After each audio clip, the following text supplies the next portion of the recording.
आणि आम्ही पक्षाचं नाही म्हणतात आणि त्याच्या पक्षाच्या नेत्याच्या हिताच्या बाजून टाकून देतात. त्यामुळे गैरसमज पसरून घेऊ नका, कारण फितूर अवलादी असतातच त्याला नाविलाजी, मागही होत्या आता यात आणि हे जाणून बुजून करतात. यांना आणखीनच जातीकून वाढायचं नाही आहे काही जणांना. आणि कोणी भेटलं बी तरी त्यांच्यावर विश्वास ठेवायची काय गरज नाही तुम्हाला. मी आहे ना पाठ्या तुमच्या बाजूनं. अरे गोरगरिबाची भीती हे समजून घ्या मराठ्यांनी. करोडो मराठ्यांची भीती ही पहिली भीती नव्हती.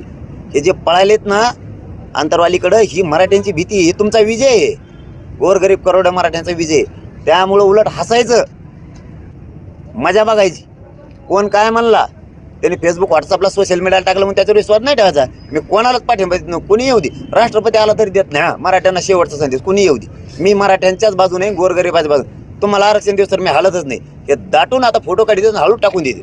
आता तिथं येते मराठ्याचे केंद्र, कोणी आलं तर मला त्याला हाकून नाही देते. समजून घ्या मराठा समाजानं, ते मराठ्यांचं केंद्र आहे, तिथं कोणी येऊ शकतो.